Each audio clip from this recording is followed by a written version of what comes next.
Well, week 3, day 1, and this is some of my scavenging during the week. I found these steel plates. They're very sturdy. I'm going to lay them down in the base of the fire. Like I said, eventually I want to make a cobblestone grill rocket stove combination. You know, have a grill on one end, have a rocket stove on the other end, and have it all kind of come together as one. But I'll pull one of these up so you can see. This thing weighs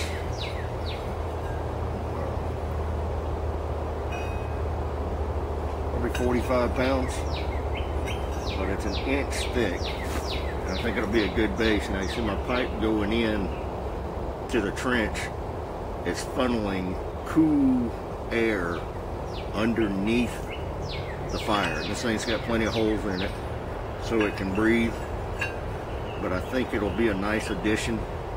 It'll hold the heat. And when it rains, it doesn't just soak in. It'll run off. I may do a third plate and have a bigger fire area,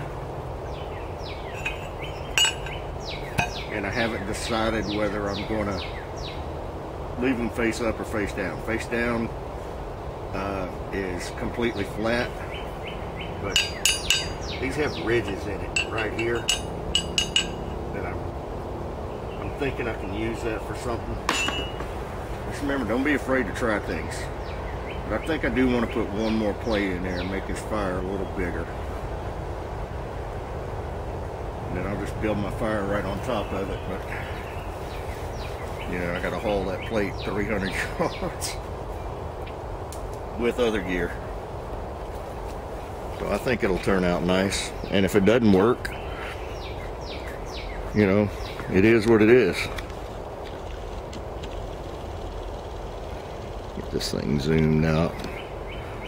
Still haven't got the roof on the new shelter over here. You know, the little jack wall with a lean-to on it.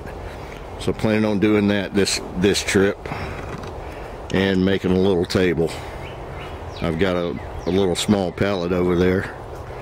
I'm gonna put some legs on it out of other stuff that's been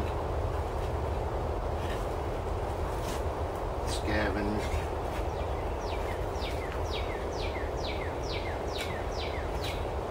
Run out of screws.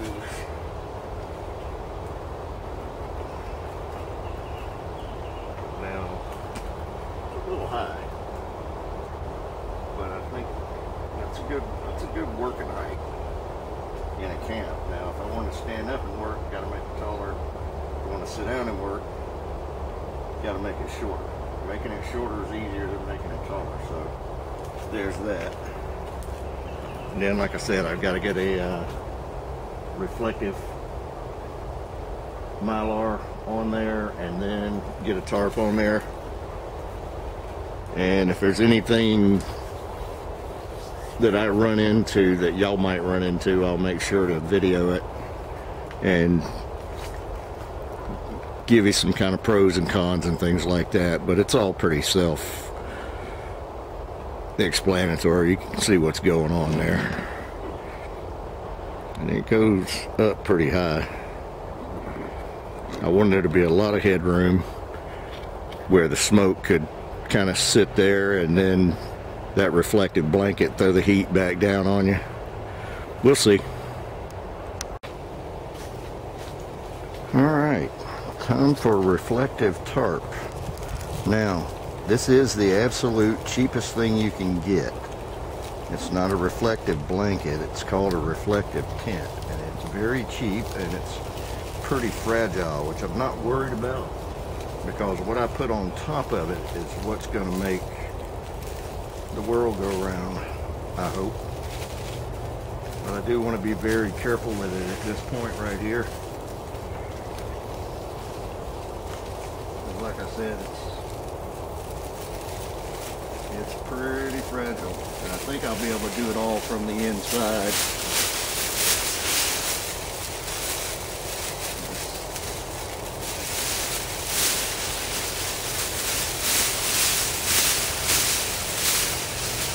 Now, unfortunately, it's not enough to cover your whole body, but it'll do the job if you're trying to do this on a budget until you can spring for the really nice reflective survival blanket.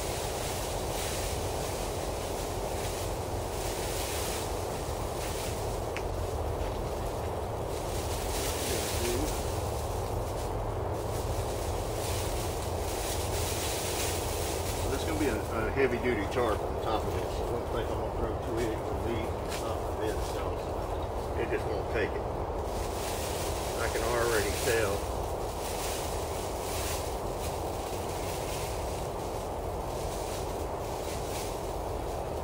Now, it was cheaper than a roll of tinfoil. I will tell you that.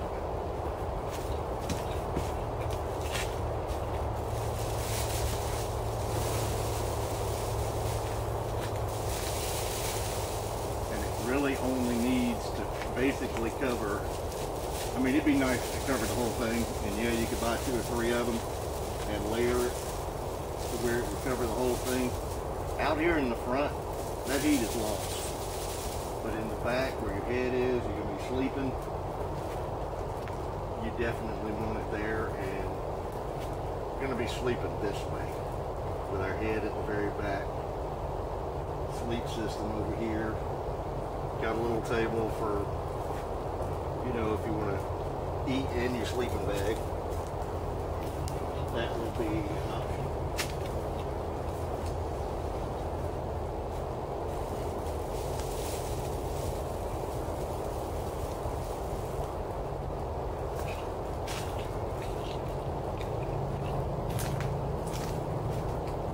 I can actually feel the difference now, and it's going to be pushing the 40s tonight, low 40s.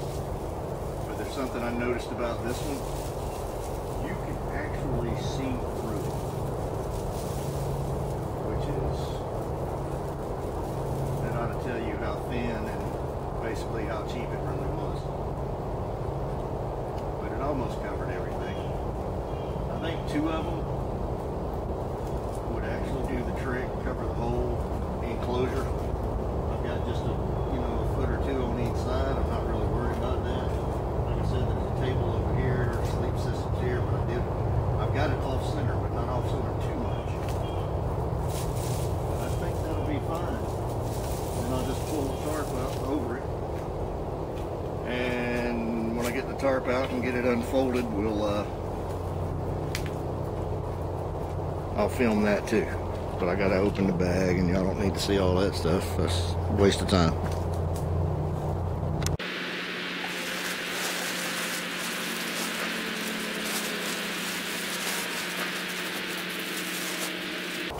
So you know how those old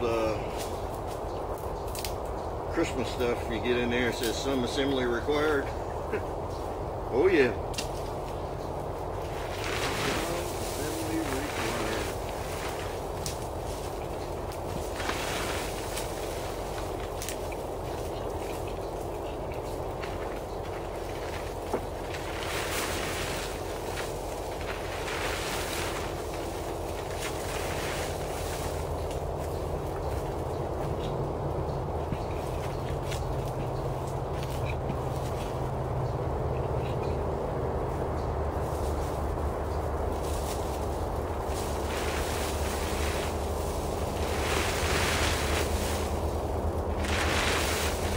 Right now, I've already made one mistake. I should have duct taped that Mylar to the wrappers, because now I'm going to have to go back in and readjust all of that, which is not a bad idea. Just take it and, stuff it up under there, throw a piece of duct tape on it, it'll hold. Just, get the maximum use out of this thing as you can. I mean, pull it, stretch it, tight it without, you know, don't rip it, because then you will have troubles. But try to get the maximum coverage that you can. The tarp is coming over really well. Still going to have to build sides, because this tarp right here is definitely not going to be long enough.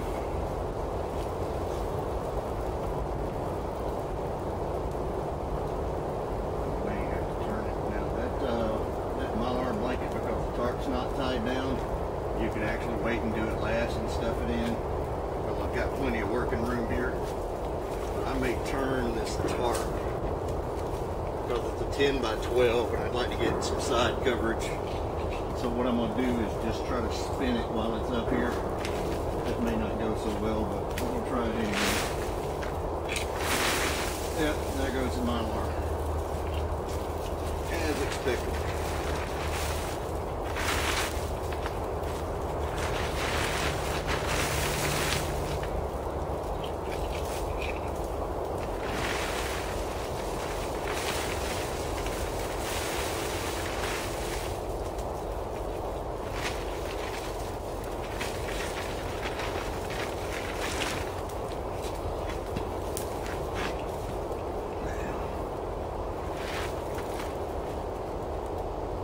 I've got some stuff up here just for temporary attachments, so I can see exactly how it's going to go.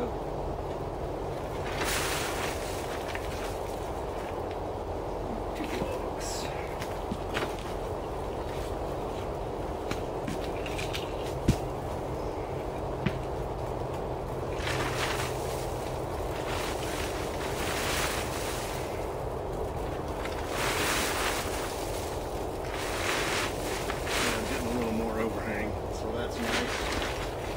Then we'll just have to find the center of the tarp and center it on the lean-to, which is not a problem.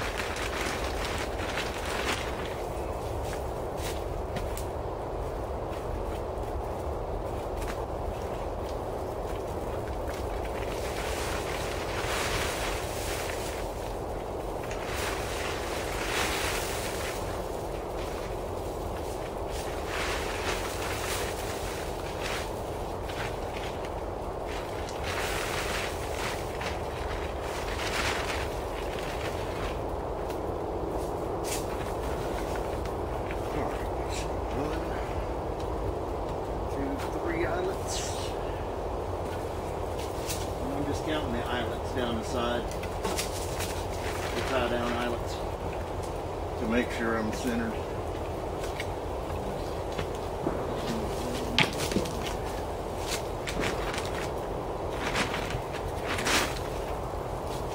So I'm probably going to do 2 and 2.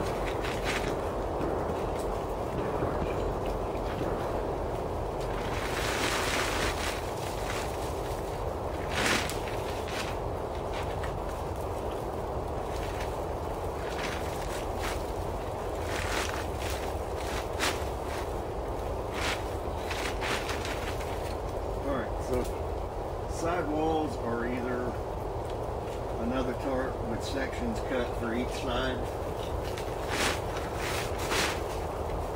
but all in all, not bad. And then, like I said, you will have to come back in here and adjust your Mylar sheet.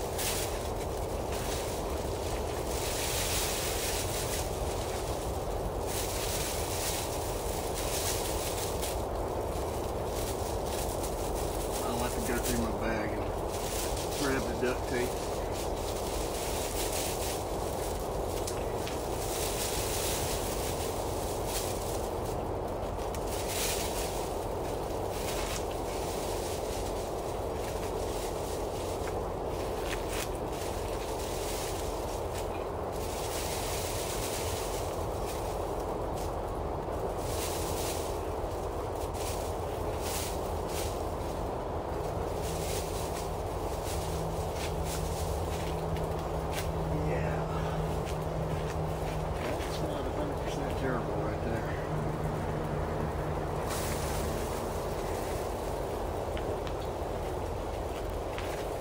sides could be, side will have to be wrapped around to there. I may be able to pull up where I have a flat that comes down. I just have to check and see how much room I have in the back.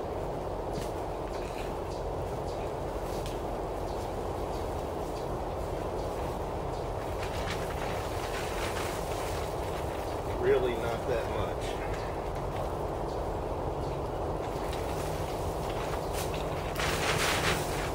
And this is where you have to start getting into trade-offs with the limitations of the equipment that you have to work with.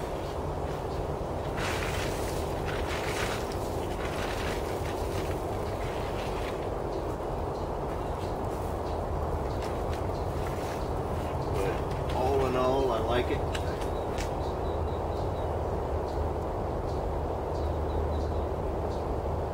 Start attaching it and then start putting debris on the back side. It's already green on top. It was green on top, brown on the bottom. So I just putting the green out. Common sense will tell you gotta have green out. And that planting side, green side up. If you've ever heard that joke, you're really young.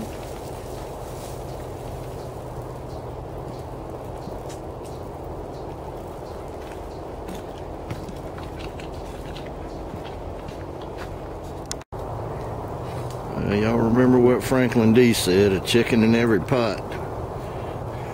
I got two in this one. Y'all come on out here and join me. It's gonna be good.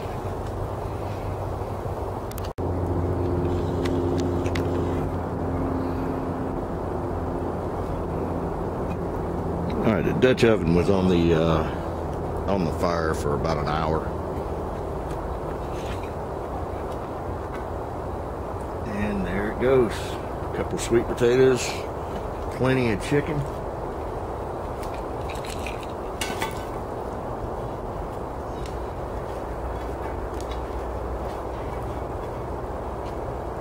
And it's ready to go.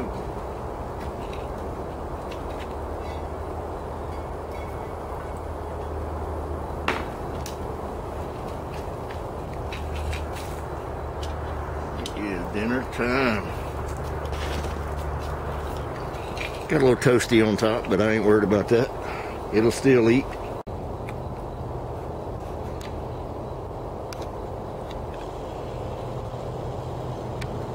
That's sleeping area number one. Not mine, I'm still sleeping on the ground. But it's looking pretty good. Now that I look at it again, think about it a little more, I need to slide that reflective tarp over to one side and then go back in with another one so it's completely insulated or has the reflective blanket in there. And then of course the back of it will be insulated.